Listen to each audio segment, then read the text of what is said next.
Praise the Lord. இயேசுவின் ரத்தம் ஜெயம். தினமும் இயேசு நிகழ்ச்சிக்கு உங்களை கர்த்தராகிய இயேசு கிறிஸ்துவின் நாமத்தில் வரவேற்கிறேன். செய்தியின் தலைப்பு: உங்கள் துதியில் கர்த்தர் மகிழ்கிறார்.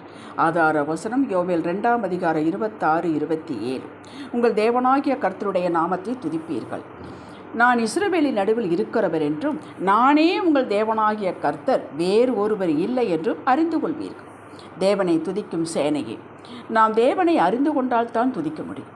அவரை அறிகிற அறிவே அறிவு என்கிறது வேதம். எத்தனையோ பட்டங்கள் பெற்றிருக்கலாம், சரளமாக பேசும்படி எத்தனையோ மொழிகளில் பாண்டியத்துவம் பெற்றிருக்கலாம், உலகம் உங்களை அறிவாளி, ஞானவான் என்று இனம் கண்டு கொண்டிருக்கலாம். ஆனால் உங்களை ஜெனிப்பித்த, படைத்த, அழைத்த, ரட்சித்த தகப்பனை அடையாளம் கண்டுகொள்ள முடியவில்லை. தாயின் கருவிலே உங்கள் கருவை கண்டவர் மாத்திரமல்ல, அதை உருவாக்கினவர் கண்டுகொள்ள முடியவில்லை. இரவும் பகலும் உங்கள் நினைவாகவே இருக்கிறவரை நினைக்க தெரியவில்லை என்றால் வைத்திருக்கும் பெற்றிருக்கும் அத்தனையும் வேஸ்ட். திறமையுள்ளவர்கள், பெரும் பணக்காரர்கள், நடிப்பில், பேச்சில், வடிவமைப்பதில் அசாதாரண திறம் பெற்றவர்கள், விளையாட்டில் புகழ்பெற்று கொடிகட்டி பறந்தவர்கள், பறக்கிறவர்கள் பலர் தங்களை தாங்களே மாய்த்து கொள்கிறார்களே. ஏன்? தான் யார், தான் யாருடைய பிள்ளை என்ற சாதாரண ஐடென்டிட்டியை அறிந்து கொள்ளும் அறிவு இல்லை.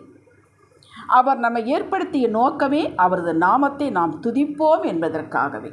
ஏசாயா 43:21. இந்த ஜனத்தை எனக்கென்று ஏற்படுத்தினேன், இவர்கள் என் துதியை சொல்லி வருவார்கள். நாம் துதிக்காவிட்டாலும் அவர் துதிகளில் மத்தியில்தான் வாசம் செய்கிறவர். சங்கீதம் 22:3. தேவ தூதர்களின் துதியை காட்டிலும் நம்முடைய துதியில்தான் அவருக்கு மகிழ்ச்சி, பிரியம்.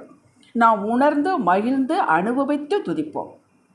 அவர் மகா வல்லவர் என்று நாம் துதிக்கும் போது நம் வாழ்வில் மகா வல்லவராகவே இருந்து செயல்படுத்தினதையும் இப்போது செயல்படுத்தி கொண்டிருப்பதையும், அப்படியென்றால் வருங்காலத்தில் அவருக்கு நம் மகா வல்லவராக இருப்பார் என்று நினைத்து துதிக்கிறோம். அது அப்படியே நடக்கும். நீங்கள் என்ன சொல்லி துதிக்கிறீர்களோ அப்படியே அவர் இறங்குவார். இது நமக்கு ஏற்றது, இன்பமானது. எத்தனையோ பரிசு பொருட்களை, செல்வங்களை பெற்றிருந்த பார்க்கலும், அந்த மகிழ்ச்சியை பார்க்கலும் நாம் நம் தகப்பனை துதிப்பதும் ஸ்தோத்திரிப்பதும் நமக்கு இன்பமானது, செம்மையானது. சங்கீதம் 147:1. அவர் துதியில் மகிழ்கிறவர். நீதிமொழிகள் 23:15-16 தேவனே சொல்கிறார், இதிலே நான் மகிழ்கிறேன் என்று. நம்முடைய இருதயம் ஞானம் உள்ளதாயிருந்தால் அவள் மகிழ்கிறாராம். உலக ஞானம் இல்லாவிட்டால் பரவாயில்லை. கர்த்தரை அறிந்து கொள்வது ஞானம், அவருக்கு பயப்படுவது ஞானம். இந்த ஞானம் வேண்டும். எத்தனை முறை நம்மை தெரிந்து செய்த தவறுகள், தெரியாமல் செய்த தவறுக்கு மன்னிக்கிறார் என்று எண்ணும் போது தெய்வீக பயம் வருகிறது. அவரிடத்தில் திரளான மீட்பு உண்டு, திரளான மன்னிப்பு உண்டு. எத்தனை முறை வேண்டுமானால் மன்னிப்பு கேட்கலாம். இதை நினைத்து துதிக்க வேண்டும். உன் உதடுகள் செம்மையானவைகளை பேசும்போது நான் மகிழ்கிறேன் என்கிறார். செம்மையானது அவரது வார்த்தைகள். அவர் எப்படிப்பட்டவர் என்று கூறும் வார்த்தைகள் செம்மையானது.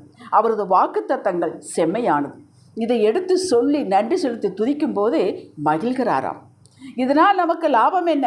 மனுஷன் எதையுமே லாபம் கருதியே தான் செயல்படுகிறவர். நல்லது இருக்கட்டும். துதித்து ஸ்தோத்திரிக்கும் போது நமது நன்றி உணர்வு பெருகுகிறது. நாம் ஒன்றுமில்லை என்ற நிதர்சனம் புரிந்து துதிக்கிறோம். இந்த உணர்வு அவசியம். துதிக்கும் போது கிருபை நம்மிலே பெருகுகிறது. இந்த கிருபைக்கு நிகரானது ஏதுமில்லை. இந்த கிருபை நமது சகலையும் செய்ய வைக்கும், தாங்க வைக்கும், சகலத்தையும் கொடுக்கும். நம்முடைய துதி அவருக்கு சுகந்த வாசனை, நறுமணம் தருவது. தூதர்கள் துதி புகை மண்டலம், அது நிரப்புகிறது. நம்முடைய துதி அவர் சுகந்த வாசனையாக ஏற்றுக்கொள்கிறார். ஜெபிக்க முடியாவிட்டாலும், வேத வாசிக்க கொஞ்சம் நேரம் இல்லாவிட்டாலும் துதியுங்கள். வாய்விட்டு துதியுங்கள், சத்தமாக துதியுங்கள், உணர்ந்து துதியுங்கள். உங்கள் மனதை திறந்து முழுவதும் அர்ப்பணித்து துதியுங்கள். தாவீது திரும்பி பார்த்து கடந்த காலத்தை பார்த்து துதிக்கிறான்.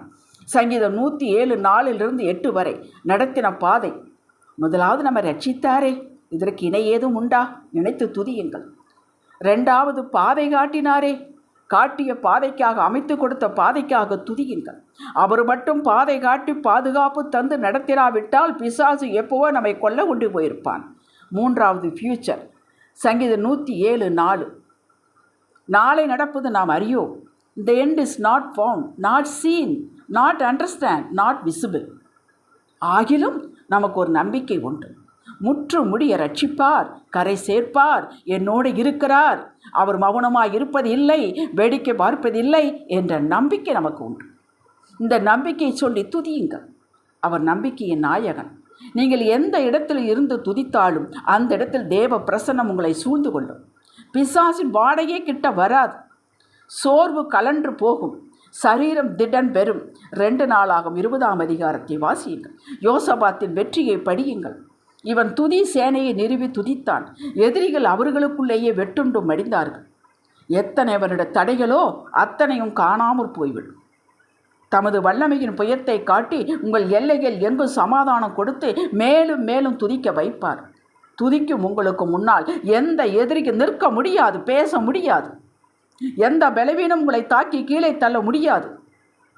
உங்கள் கொடி எப்போதும் பரந்த நிலையிலேயே ஏற்றப்பட்டு உயர்ந்த நிலையிலேயே இருக்கும். ஹல்லேலூயா. ஜெபிக்கலாம். தாவீது சொன்னது போல, கர்த்தரை நாங்கள் எக்காலத்திலும் ஸ்தோத்திரிப்போம், அவர் துதி எப்போதும் என் வாயில் இருக்கும். தகப்பனே, நீரோ எங்களுக்கு ஒரு நன்மையும் குறைவுபடாமல் காத்து நடத்தி கரைசேர்ப்பீர் என்று இயேசுவின் நாமத்தில் அறிக்கை செய்கிறோம் எங்கள் அருமை பிதாவே. ஆமென். ஹல்லேலூயா.